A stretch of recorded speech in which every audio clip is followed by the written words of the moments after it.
Salut à tous, bienvenue dans le 1330. Vous le savez, on est mercredi. Mercredi, c'est le 1330 comme d'habitude. Et en plus, je suis avec Lionel Dimitrievitch. Comment vas-tu? Salut Steve, bien et toi? Très bien. Pourquoi est-ce que je vais bien? Je vais vous le dire. Parce que nous avons la suite de notre superbe épisode précédent de GitHub Copilot codé, non pas coté, avec une IA. Donc la suite de ce qu'on a eu la dernière fois avec Lionel, il y a bien entendu le replay pour voir le premier épisode, et là on va aller plus loin sur le projet comme vous avez pu le voir la dernière fois.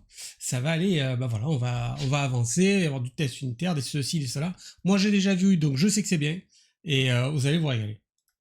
Ouais, en fait, on va partir. Là, on a fait, la dernière fois, on a généré une structure hein, intégralement avec de l'intelligence artificielle. Donc, je vais revenir sur le projet.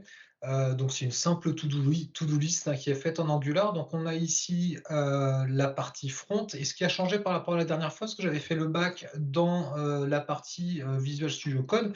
Et je suis très content de la dernière mise à jour de Visual Studio Ah, qui intègre finalement un GitHub Copilot similaire à ce qu'on retrouve dans VS Code.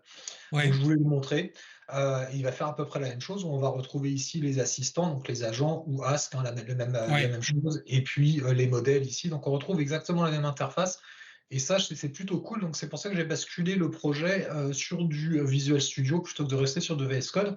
Donc, Mhm. c'est la chose que j'ai changé. J'ai pas bidouillé autre chose. J'ai mis tout simplement dans l'environnement, j'ai changé l'URL de l'API. Voilà, j'ai pas demandé à l'IA de le faire. Et globalement, c'est à peu près tout ce que j'ai fait. Donc, on va revenir sur notre application To-Do. Et en fait, on va commencer par faire des tests. On a écrit notre application, mais ici, on a un service en fait qui va tout simplement faire des appels HTTP avec notre backend, donc notre API. Et Mhm.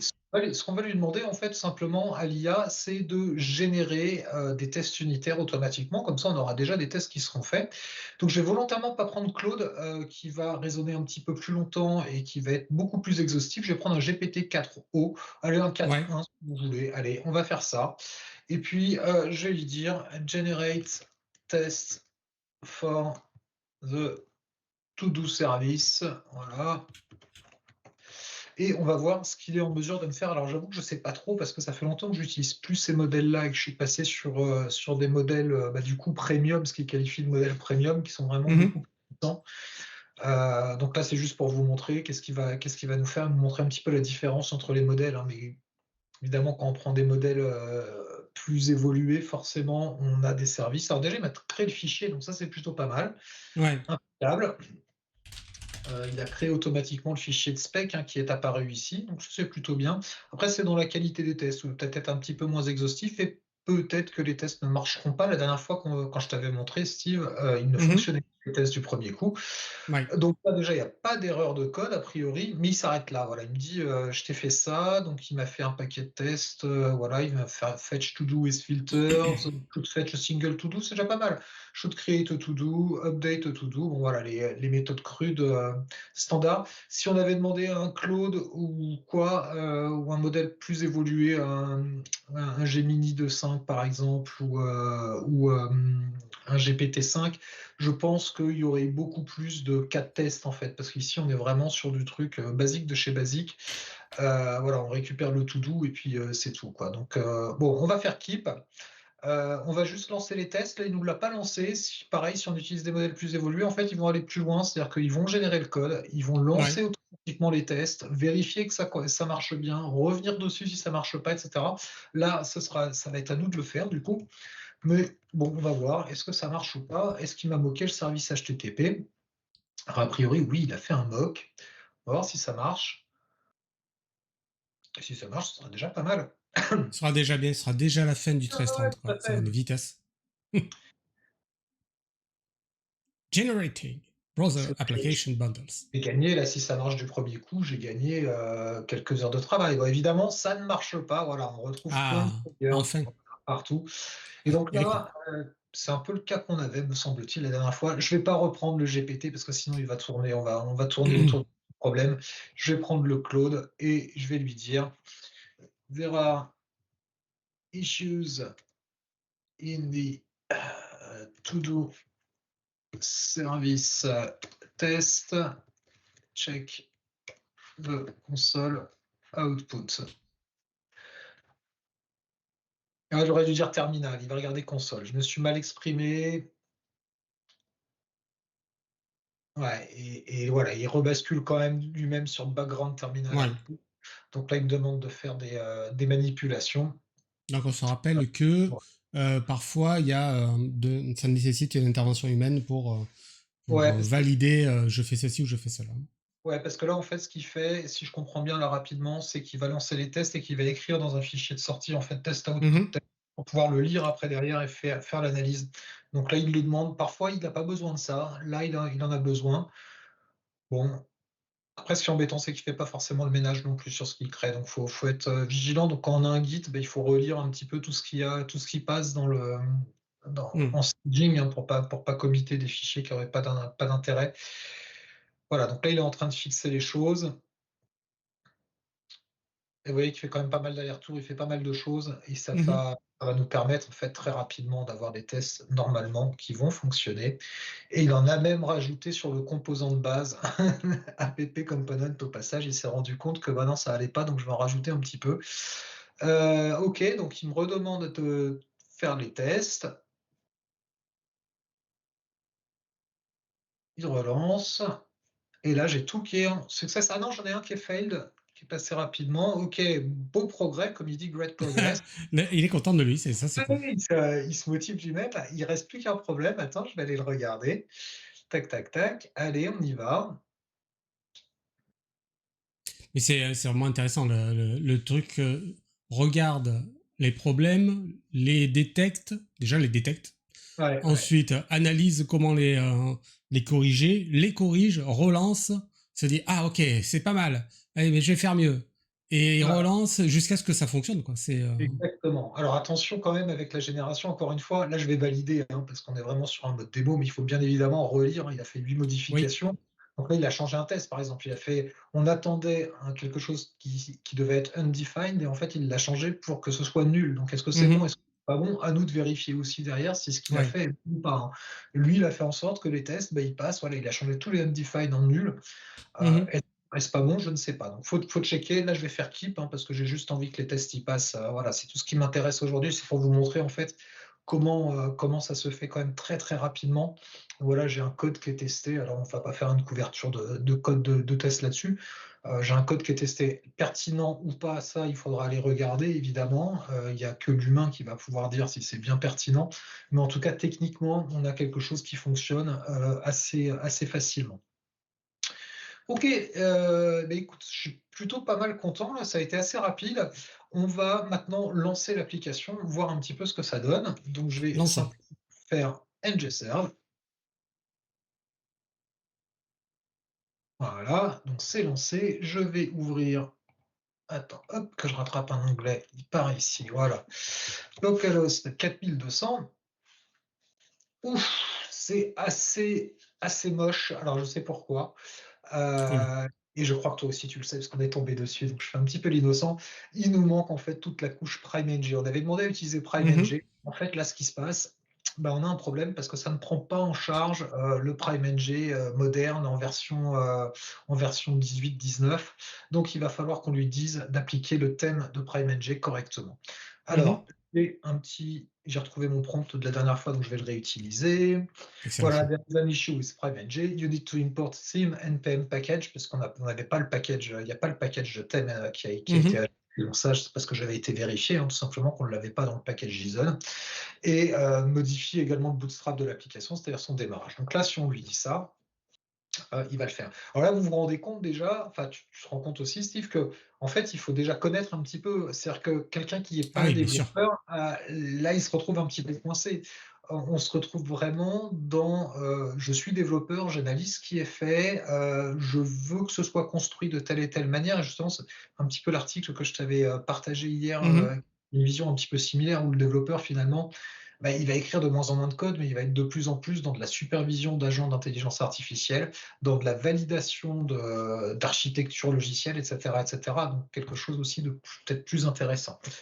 OK, qu'est-ce qu'il me demande? Il me demande de lancer, d'installer tout simplement. Donc là, encore une fois, il me demande d'installer un package. Donc là, il me demande l'autorisation, hein, pour lancer cette commande qui permet d'installer un package, donc un peu sensible, on va dire. Il continue son travail. Alors il me dit que c'est déjà installé, je sais pas pourquoi. Il est en train de ah ouais, mais il doit peut-être pas être en bonne version, je suis en version 20 Ouais, ici. il parle d'une mise à jour. Ouais, ouais, ouais. Alors j'espère, ouais, c'est ça, with that sim for Premed G19+, OK, donc non, ça devrait être bon. Devrait me trouver le truc. Oui, Alors on aurait pour pu faire aller. Vas-y, pardon, vas-y, vas-y. excuse-moi. Si on connaît pas le code, on aurait pu faire différemment. On aurait pu, tout simplement, là je l'ai pas fait, c'est de faire une copie d'écran en fait et de lui dire: «Beh, écoute, ça marche pas ton truc en fait» et Hmm. lui aller de lui-même, chercher et essayer de comprendre. Mais encore une fois, ça reste quand même de l'interaction, technique. Donc là, il m'a relancé les tests. Je sais pas pourquoi il me relance les tests là, je sais pas s'il est ah oui d'accord, il vérifie si les tests c'est bon. Ça je vais faire skip là-dessus. Background, Donc, ouais, ça, si c'est le run. Là. parce que là, il va me dire évidemment s'il fait un ngServe, ça va pas marcher, mais il me fait un OK, non, bah, il me l'a relancé, il me l'avait coupé derrière alors du coup. OK, voilà.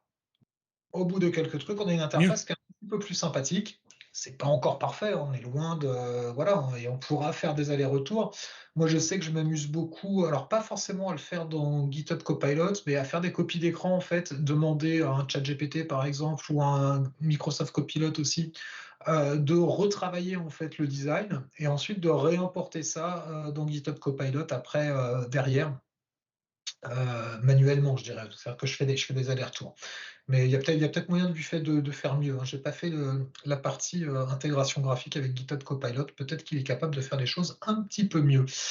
Voilà. Qu'est-ce que je voulais dire? On a vu au démarrage, là, si je fais un localhost 4200, ah, il ne me le refait pas. Si, voilà, on voit qu'il y a une erreur, en fait. Il a failed Mhm. to 12, c'est normal, le serveur, il n'est pas démarré.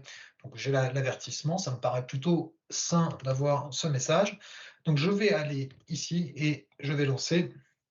Et en fait, il n'y a pas de surprise, le code qui a été généré au départ n'est pas tout à fait correct. En fait, on a des Mhm. petites erreurs ici, tout simplement qui sont dues au fait que les priorités, c'est une énumération et que ici, priorité, c'est un entier et donc il manque une conversion. Donc je ne vais pas m'embêter, je vais faire la même chose que ce que je fais dans sur Visual Studio Code, hein. Je vais faire, fix, the issues. Hop, je le laisse travailler et normalement, dans quelques instants, je vais pouvoir démarrer mon serveur et commencer à faire tourner mon application et vous montrer ensuite Et en plus, la il nous magie. informe. C'est bon, je vois les problèmes. Donc ça, c'est Ouais, bien. ouais, Et donc, oui, comme tu le disais, le travail du développeur, il évolue. Et pour ouais, autant, il faut quand même connaître la technique, la syntaxe, pour savoir si la façon dont l'intelligence artificielle que vous allez utiliser, qui a généré ou qui va générer votre code, vous satisfait.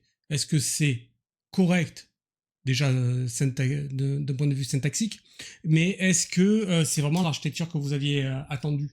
Voilà, vous devez d'analyser. Pour analyser, il faut quand même connaître un minimum, quoi. ouais, j'étais en train moi de me demander ces derniers temps si même les formations en fait qu'on a aujourd'hui qui tournent autour de langage, hein, c'est-à-dire que Mhm. concrètement quand on est en école, on va apprendre un langage ou plusieurs langages, enfin peu importe. Si elle est vraiment pertinente et si la théorie devrait pas revenir un petit peu sur le devant, parce que finalement, c'est cette Ouais. partie théorique qui va être la plus importante quand on va travailler avec l'intelligence artificielle, c'est de comprendre ce qui se passe derrière pour aller Mhm. plus loin en fait. Donc voilà, après, j'ai peut-être tort, je sais pas, mais je me posais la question, ces derniers temps. Donc voilà, il m'a corrigé toutes les erreurs, on le voit ici là, alors il est Mhm. en train de vérifier, voilà, il rebuild de lui-même l'application là, hein, il fait une génération, il dit: «OK, c'est nickel, excellent, le build a marché». Et Ah, qu'est-ce lui, il qu'il te me parle en français, lui. Ah non, pardon, c'est mes yeux. non, non, non, il parle en anglais. Souhaitez-vous inclure les journaux suivants à partir de la sortie de la build? Je sais pas ce qu'il veut me faire. Non, je veux pas. Voilà. Il me dit les journaux, là, sans doute pour me faire un résumé de ce qui s'est passé. Mhm. Non, je refuse. Alors j'utilise pas pourquoi je vois pas pourquoi il veut me refaire un build. Voilà. OK et là, il me fait le résumé comme d'habitude. Avec Claude, il y a toujours un petit résumé à la fin que j'aime bien, qui Ouais, nous permet de voir pourquoi et ce qui a été fait. Ça nous permet de voir si l'analyse aussi elle a été mmh, bonne et pertinente. parfois il faut remonter tout au début, il faut pas hésiter à suivre parce que dans les discussions intermédiaires là, parfois qui vont vite, il y a des indications sur comment l'IA a réfléchi donc ça peut Mmh. vraiment OK donc maintenant mon serveur il marche. Je le lance. J'espère que je me suis pas trompé d'URL 7232. Je vais juste vérifier ça dans mon environnement ici. 7232, impeccable. Et donc, si je rafraîchis mon site web, que je ne sais plus où je l'ai mis là. Voilà. Ici, normalement, il va me dire, je charge les données. Ah non, failed. C'est 4200, c'est normal? Oui. Ouais, ouais, ouais. Ah, il me failed toujours. Pourquoi? Ah, ça, c'est pas normal, par contre. J'ai peut-être oublié API contrôleur, j'ai peut-être oublié un truc dans l'URL. On va refaire juste un refresh, juste que je regarde, j'ai peut-être, zappé un truc. To do's fail. Pourquoi il me fait alors je vous montre, hein, la console, du coup, c'est quand même plus simple. Qu'est-ce qu'il m'a fait là? API to do's, eh ben, pourquoi ça lui va pas? C'est du CORS, c'est le CORS qui m'embête. Ah, alors je vais aller le faire à la main parce que si je demande à l'IA, ça va prendre un petit peu de temps. Ou alors on va laisser l'IA faire. On va laisser l'IA faire. On va revenir, dire j'ai un problème de CORS. Mon client Angular n'arrive pas à accéder à l'API. Encore une fois, c'est des choses qui sont techniques. Mmh. Le vocabulaire, voilà, c'est pas. Je pense que c'est le D'accord. problème de CORS. On va. OK. Voilà. Tac, tac. Donc, il va nous apporter des améliorations. On va voir ce qu'il nous fait. Ouais, il nous a Le moins 3 plus 5, c'est quoi? C'est le nombre de changements qu'il a fait? ouais, exactement. Ça veut dire qu'il a enlevé des méthodes. Et pourtant, pourtant j'avais du CORS là. Je sais pas pourquoi. Il a enlevé Et le méthode pour le remettre derrière. Ouais, vas-y, on y va.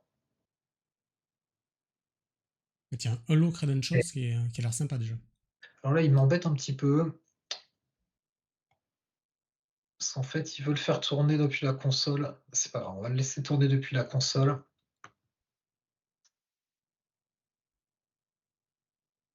Ta build. Donc il m'a dit qu'il avait apporté une correction. Alors moi, je vais le relancer d'ici pour vérifier quand même que tout ça est bon. 4200, 4201, t'as dit, ok. Ouais, ouais, ouais, ça c'était mais a priori, ça y était déjà. Il y avait déjà cette problématique. Donc là, elle est lancée. 7232. Relançons. Ah bah bravo. Alors, c'est dommage. Je vais passer à la suite, je suis désolé. Je vais aller sur la suite, un petit peu, parce que Ouais. sinon, c'est dommage. Ou alors on garde une troisième partie pour les serveurs MCP, mais bon là, voilà, on est sur un C'est petit comme bug. tu veux, ami. On laisse l'IA, essayer de débugger le truc et je pense qu'elle va y arriver assez facilement, mais ça va nous faire tourner en rond. Soit on essaie de passer un petit peu à la suite et c'est pas grave parce qu'en fait ici, il manque une in-memory database, il manque pas mal de choses en fait sur lesquelles on aurait pu avancer plus vite. C'est pas grave, ce que je te propose Steve, on va faire une présentation des serveurs MCP parce que c'était un petit peu ça le sujet, c'est un petit peu Mhm. le nouveau et on continuera sur ce projet parce que nul doute qu'il y aura des nouveautés dans les semaines qui vont venir. Je viens de Ouais. voir là un article notamment chez Google où ils font où il y a un nouveau un système qui s'intègre dans l'IDE également pour pouvoir coder avec et utiliser Gemini 3. Mhm. Donc on reviendra, on en profitera à ce moment-là. Ce que je voulais présenter, et je vais venir sur les slides, parce que je vois qu'il reste une dizaine de minutes, donc ça va Exact. nous faire le job. On va dire, hop, j'ai plus la présentation, elle est où? Je l'ai plus projetée. Si elle est là, hop là, voilà, je vais venir sur la dernière slide. Donc on est sur la présentation de la dernière fois. Et ce dont je voulais parler, ce sont les clients MCP ou les serveurs MCP. Bref, tout cet ensemble qu'on appelle MCP. En fait, une intelligence artificielle, c'est très très bien, mais en fait, c'est hyper généraliste. Quand vous prenez un Claude ou un ChatGPT ou un copilote, vous allez avoir quelque chose de très généraliste. En fait, Mhm. euh, chez Anthropic, ils se sont dit que ce serait peut-être bien en fait que les intelligences artificielles, que les LLM puissent interagir en fait avec des systèmes tiers à pouvoir faire des actions sur des systèmes tiers pour pouvoir échanger des données, et cetera. Et donc, ils ont mis en place ce protocole qui s'appelle MCP, où on va retrouver un MCP serveur et un MCP client, d'accord? Et où les 2 vont pouvoir communiquer. Qu'est-ce que ça veut dire? Ça veut dire que si, par exemple, je veux, poser une question ultra spécialisée dans un domaine, je ne sais pas moi, le nucléaire, enfin, c'est n'importe quoi ce que je raconte, mais vraiment quelque chose, on va prendre plutôt sur des données qui sont un petit peu personnelles. On va dire qu'on va se faire son propre domaine de données. Bah, Mmh. si je demande au LLM de me ressortir quelque chose de ça, il va pas y arriver parce que finalement, lui, il connaît pas en fait ces données-là. Ces données, elles sont chez moi. Donc, si je mets en place mon serveur MCP et que j'ai un client MCP en face, ils vont pouvoir automatiquement communiquer ensemble. Et en fait, quand je vais faire une requête à mon LLM, le LLM il va se dire, tiens, j'ai ce MCP-là qui est capable de répondre à cette problématique précise, et donc c'est elle que je vais interroger, c'est avec elle que je vais travailler pour apporter la réponse la plus précise possible à l'utilisateur. Et en fait, ce mécanisme, on va également le retrouver dans VS Code avec GitHub Copilot. Puisque on a depuis quelque temps ici, alors j'ai un petit warning, je ne sais pas ce que c'est, j'ai des extensions dépréciées, c'est pas grave. On va retrouver ici, vous voyez, des MCP server installed ici. Alors j'en ai installé quelques-uns, donc il y a celui de GitHub et celui d'Azure qui permet de Mmh. manipuler par exemple son infrastructure Azure directement. L'autre jour, j'ai pu demander par exemple sur l'infrastructure, est-ce que tu peux me lister les VM qui sont dessus ou des choses comme ça. Donc des choses qui permettent d'aller un petit peu plus vite parfois dans les analyses de problématiques. Et puis on a le serveur Playwright et Playwright Test, donc qui sont les 2 serveurs qu'on va utiliser. Donc comment on installe ça quand on est dans VS Code? Ben, on vient tout simplement ici, hein, cliquer sur les extensions, et en fait ici sur MCP Server, on va retrouver une petite loupe qui va nous permettre ici, bah, comme pour les extensions, on va venir chercher un petit peu les serveurs MCP qui existent. Et vous voyez, il y en a un paquet qui permettent de faire plus ou moins de choses. Donc à vous de choisir et d'utiliser ce que vous voulez. Alors attention, on ne va pas pouvoir tous les utiliser en même temps parce que ça demande trop de ressources finalement, c'est trop complexe. Donc ici, vous allez avoir un petit warning dans, dans l'interface de GitHub Copilot. Là, de Copilot, on a le Mmh. petits outils ici. Et en fait, on va choisir les serveurs MCP qu'on va vouloir démarrer, en fait, d'accord? Donc là, moi, je choisis les built-in, les Copilot Container Tools. Alors, je sais pas pourquoi j'en ai à chaque fois qui réapparaissent, qui disparaissent. Bon, mais un petit truc. Je vais le désactiver, ce truc, Copilot Container Tools, et je vais activer les Playwright et les Playwright Test et Microsoft Playwright MCP. Donc, je vais activer ces 2 serveurs. Et une fois qu'on a fait, on peut faire OK. Et on voit qu'on en a d'autres qui sont installés. Et quand vous en mettez trop, en fait, si vous avez un petit warning qui apparaît ici, qui vous dit il y en a trop, en fait, ça va ralentir vos requêtes, ça va Mmh. ralentir finalement votre système, c'est pas intéressant. OK, j'ai activé tout ça. Il me faut maintenant peut-être installer Playwright. Alors, Playwright, rapidement, pour faire court, c'est un framework de test end-to-end. End-to-end, ça veut dire quoi? Ça veut dire qu'en fait, il va aller directement manipuler un navigateur, d'accord? Saisir des informations dans le navigateur, cliquer sur les boutons et voir que la réponse attendue sur le front-end, hein, donc du coup sur le navigateur, est la bonne. Et donc ça permet de valider en fait que l'action qui a été déclenchée par l'appui du bouton, elle a bien effectué tout le parcours technique que l'on entend et que l'interface graphique au retour, eh ben, elle est qu'on s'y attend. Donc c'est à ça que sert Playwright notamment, et donc ça nécessite un petit peu de code quand même. Et donc pour accélérer tout ça, les équipes de Playwright, elles nous ont fait un petit truc assez sympathique, et on va tout de suite voir ça. Donc on va dans un premier temps, juste je reprends mon anti-sèche comment dire, d'installation de Playwright là, hop, pour pouvoir avoir les bons. Voilà. Donc je vais installer npm init playwright latest. Donc je vais installer le dernier Playwright. Where to put your end user, je vais faire entrer, voilà. Add a GitHub Actions Workflow, non, j'ai pas besoin. Install Playwright Browsers, voilà, trop. Donc là, il va m'installer les différents navigateurs dont il a besoin pour travailler. Mmh. Voilà, hop, hop, hop. Alors je l'avais déjà fait, ça prend un peu plus de temps. Ah non, là, il recommence le download des browsers, il était déjà fait normalement. Il Et faut donc qu'il y ait une là, mise à jour. Et ça, ouais, c'était déjà fait, voilà. Ça arrive. Donc là, j'ai installé, Playwright dans ma solution et j'ai un environnement ici de test et on voit des spécifications d'exemples. Donc, il va aller sur la page qui s'appelle Playwright Dev et puis il va, récupérer le lien et cliquer dessus et puis il va s'attendre à ce que la page, Get by Role, la tête, ce soit l'entête, ce soit, installation, en fait, si on va regarder. Mhm. Heading. Donc voilà, c'est un petit peu comment ça fonctionne. Nous, ça ne nous intéresse pas, je vais pas m'amuser à tout coder à la main. Je vais demander tout simplement à GitHub Copilot de le faire et pour ça, je vais installer les agents Playwright avec une deuxième commande qui va nous initialiser en fait les éléments. Donc c'est npx playwright init agents et on va lui dire que c'est pour VS Code avec le tiret loop VS Code. Donc là, Mhm. ça va initialiser les agents en local et ça en fait, ça nous crée des fichiers. Je fais un petit peu vite parce que je vois l'heure qui passe et j'aimerais bien qu'on puisse le lancer pour voir ce que ça donne. Donc il nous a créé dans notre répertoire GitHub ici trois fichiers Markdown et marqués ici chat mods. Donc en fait, ça, ce sont des éléments qui permettent à l'intelligence artificielle de s'appuyer dessus. Mhm. Allez, la documentation de GitHub Copilot, ça a beaucoup évolué à ce niveau-là sur comment on peut préciser les choses à Copilot et comment on peut orienter, en fait, donner des instructions. On retrouve ici donc trois chats, Planner, Generator et Healer. Et en fait, c'est assez simple à comprendre. Planner, ça va nous servir à planifier des tests. Generator, ça va nous permettre de générer le code. Et Healer, ça va nous permettre de corriger des tests qui ne marchent pas. D'accord? Donc, on va voir le Planner et j'espère le Generator. Moi, j'ai un petit peu de temps pour déborder, Steve, éventuellement. Donc, on peut rester un tout petit peu plus longtemps. On peut. Euh, on va aller regarder du coup. Donc j'ai installé le- les trucs et on va aller regarder un petit peu ce qui se passe à l'intérieur de ces fichiers pour voir ce que c'est. Et en fait, vous voyez qu'il y a une description en langage naturel. Use this agent when you need to create comprehensive test plan for a web application or website et avec des tools qui sont fournis. En fait, tous ces tools, eh ben, ce sont les outils que cet agent va pouvoir utiliser et Mhm. notamment on retrouve les playwright tests, browser wait for, etc., etc. Donc c'est toutes les actions que le serveur, le fameux serveur MCP finalement. Donc c'est ça hein, en fait le système, toutes les actions qui peuvent être jouées et interagir. Et ici, on a un prompt qui vient expliquer finalement ce que doit faire l'agent. Donc, il y aura un expert Mhm. web planner, etc., etc. Analyze user flows, etc.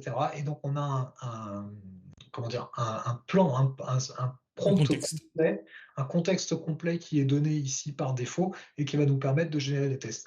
Libre à nous de venir effectivement intervenir dedans si on veut autre chose, si on veut un autre format de sortie par exemple ou quoi que ce soit. Il n'y a pas de, il y a pas de problème. Donc ici on a le planeur, générateur, on va retrouver la même chose, mais évidemment avec d'autres instructions et le healer également de manière différente. Mhm. Ok, une fois qu'on a dit ça, il nous manque un truc, c'est comment on va faire fonctionner ça. Et en fait, c'est là où ça devient vachement sympa, c'est que ici, dans mes agents, je vais retrouver Planner, Generator et Healer. Donc, je vais Mhm. retrouver un agent spécialisé Ouais. pour la planification de mes tests. Donc, je vais ouvrir, je vais faire Keep and Lecture Continue. du Je ne sais pas ce que j'ai fichier fait avec Keep URL. and Continue, si c'était le thème. Et du coup, je vais, alors, je dois avoir le prompt qui est quelque part. Hop, voilà, explore, hop, je l'avais, explore the to-do list interface. On va faire explore the to-do list interface and generate a, a basic test plan, parce que sinon il va tourner pendant des heures. Hein. Mhm. On va faire juste crude, voilà, comme ça il va pas nous embêter. Mais sinon, il peut tourner très très longtemps. Alors, ce que je veux, j'espère, vu que l'interface ne marche pas, qu'il va quand même nous faire quelque chose. Normalement, il devrait sortir. Alors, ce que vous ne voyez pas là, c'est qu'il m'a lancé le navigateur à côté. Hop là, voilà. Mhm. Il a de son côté. Alors, il me demande hello. Je vais faire alors ce qu'on ne devrait pas faire d'habitude. Always hello without review in this session. Voilà. On ne devrait pas faire ça. Hein. C'est pas bien. Oui. Et là, c'est Parce que- juste pour gagner du temps pendant, Ouais, ouais. pendant Et la bon, présentation. Il lit des trucs. voilà. Une minute. Bon, on aura peut-être le plan. Allez. Hello and review. Ah, erreur, page go to, connection refused avec 4200. Pourquoi Pourquoi j'ai la 4200 qui plante? Ah bah, l'application, elle tourne pas, voilà, il va me trouver une solution. Ah, il a commenté le serveur. Perfect, il a l'air content. Ah, je sais pas, il m'a dit: «Parfait», mais je sais pas, je l'ai pas vu lancer un serveur, on va voir. Bah oui, si le serveur il tourne pas, mon garçon, tu vas pas y arriver. Alors ça, c'est les tests, on va les couper parce que ça m'énerve. Là, on va faire un petit ngServe, comme ça on va le dépatouiller. Voilà, et je vais lui dire: «Hello», et il y va.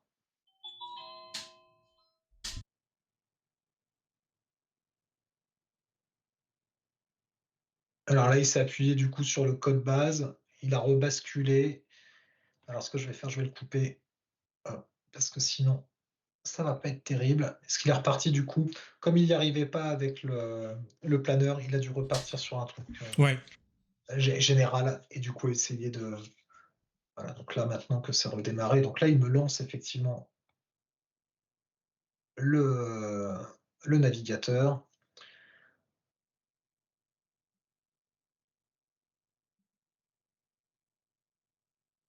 Moi, j'ai des doutes. Étant donné Non, c'est que ton dommage. 4200 il marche pas. Mais non, mais regarde le truc qui est génial. Je lui ai dit: «Explore la to-do list», mais je lui ai jamais dit à quelle URL il devait aller la chercher ou quoi que ce Hmm. soit. Et en fait, il est obligé d'aller explorer forcément dans les fichiers, pour le faire. C'est là où c'est, allow without, voilà. C'est ça qui est pas mal quand même parce que, d'où il sait en fait, à quel moment il sait en fait lui, on lui a dit, que, il pouvait, hop là, qu'il pouvait devenir, ah oui, il devient pénible. Ou alors c'est en train de planter. Non, c'est il a fait un clic, perfect, I can see add new to do items, et cetera. Bon, ça va marcher. À aucun moment, en fait, il sait où se trouve le service, ni comment ça fonctionne. Donc, et ce que je trouve pas Mhm. mal, c'est quand même, il se dit, bah, OK, j'ai pas l'information, mais je vais aller plus loin, je vais aller rechercher finalement dans les fichiers si je trouve pas l'information. C'est ça Mhm. qui est plutôt, assez bluffant, en fait, dans la façon dont ça fonctionne. Hein, qu'est-ce qu'il m'a fait? Bah, il m'attendait, alors il pouvait toujours m'attendre. On va continuer. Alors là, c'est toujours du hello in this session.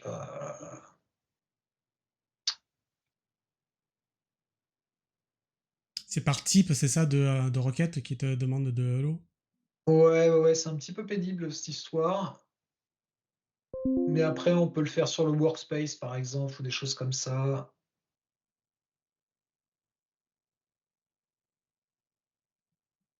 Alors, je sais pas ce qu'il m'a fait en fait. Il fait pas mal de choses.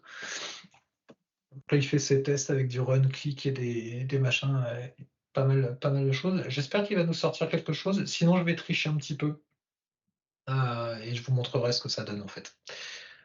Parce que là, il est parti pour un bon moment. J'ai l'impression. Ah, puis il descend là. Il se met pas à jour. Ah, il a vu un message d'erreur. Il y avait un message d'erreur.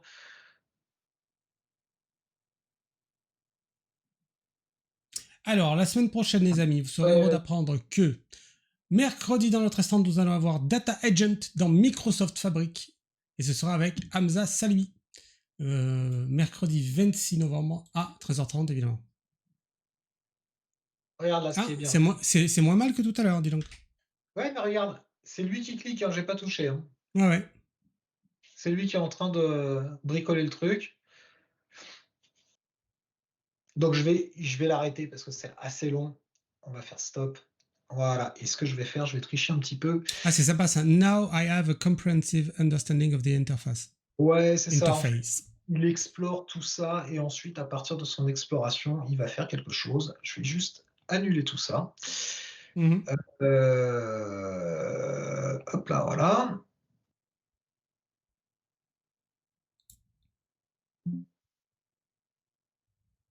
Voilà.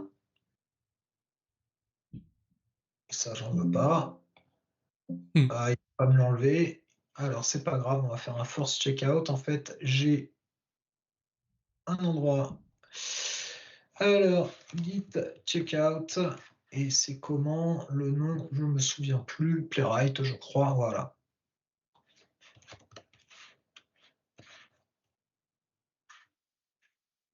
Je vais l'extraire de force. Voilà. Et en fait, quand on vient ici, Donc ça, c'est ce qu'on retrouve après avoir joué Playwright. Donc on a un rapport ici d'exécution de tests Mhm. si et on va retrouver surtout alors où est-ce que j'ai les tests? Alors on a les test results ici, on a les tests, donc je lui avais demandé de me générer un test ici et ce qu'on va retrouver, ce qui va être intéressant, là je cherchais le fichier, c'est le test plan MD, donc il me l'a généré ici, à nous après de le mettre un petit peu Ouais, où on donc voilà, à partir de cette application, il m'a généré voilà, tous ces tests-là, on le voit, c'est des scénarios de tests. Voilà, je veux ajouter de nouvelles to-do, add valid to-do with required fields only, add to-do with old fields, create button disabled with empty title, et cetera, et cetera, et cetera. Et il m'en a généré, bah, vous voyez, on a quand même un petit ouais. paquet.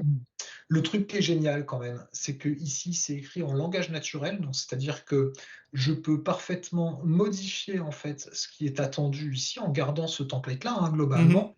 Et quand je vais lui demander de générer un test, en fait, là, ce que j'ai fait, là, le add valid to do with required fields, en fait, ce que j'ai fait, je suis venu ici sur mon test plan, donc il est tout en haut, et j'ai pris, voilà, c'était peut-être celui-ci, je ne sais plus. Je lui ai dit: «Génère-moi le test pour, à partir du plan, et le chapitre 1.1 sur le test» et donc je lui dis juste ça et lui, il m'implémente le code et derrière, je n'ai plus qu'à lancer et ça fonctionne tout seul, en fait.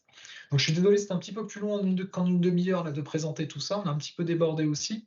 Mais ceux qui le veulent, testez-le, c'est vraiment magique et ça marche plutôt très, très bien. Donc c'est intéressant.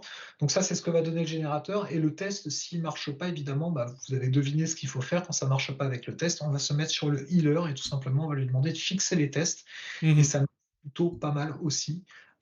Donc c'est vraiment, vraiment très, très intéressant. Très Voilà, bien. je m'arrête là parce que sinon on pourrait continuer encore 20 Mais minutes. oui, faudra faire un épisode 3. Voyons. Ouais, ouais. Bon les amis, on l'a se l'est dit, la semaine prochaine, hop, le 26, Data, comment c'était déjà? Data Agent?